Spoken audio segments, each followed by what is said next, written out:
Christmas, that time of the year that we all have to deal with some tedious tidal separation issues. Here I have three versions of Holly Jolly in the same category. Three versions of Have Yourself a Merry and Jingle Bells. Now, I certainly don't want Blake Shelton's Jingle Bells scheduling in the same hour or anywhere near the one by Kenny Chesney or anybody else. Here are a few tips on how to best handle this wonderful time of the year. First, be aware that the tidal separation rule doesn't work within a category, but rather across categories.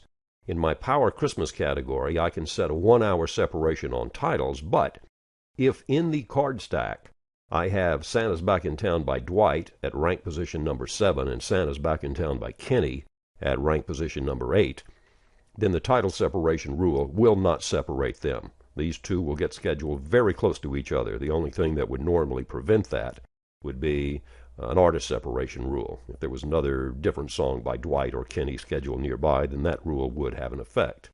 Okay, now the question comes, why doesn't the tidal separation rule apply within a category? A couple of reasons.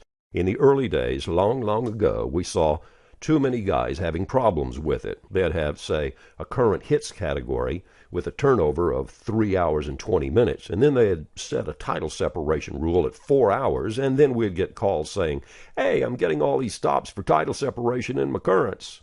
Well, right.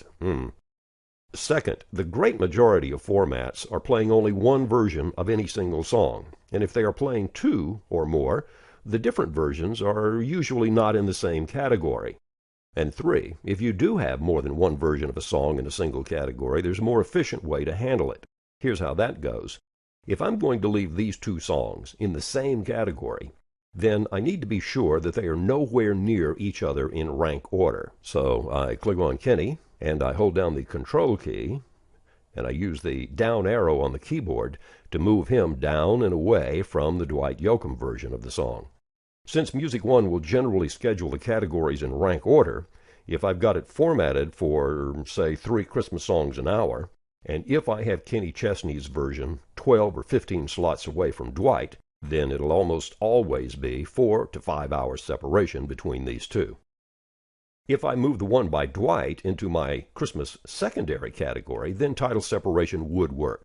Music One would schedule Christmas Power first, the Kenny would get scheduled at, say, 8:15, and then when Music One makes its next pass scheduling the Christmas secondary category, if the Dwight Yoakam version happens to come to the top of the stack around 8 o'clock, the tidal separation rule would prevent that version of Santa's Back in Town from scheduling within an hour of Kenny's. The other way to handle multiple versions of the same song is with packets, and that's in the next video.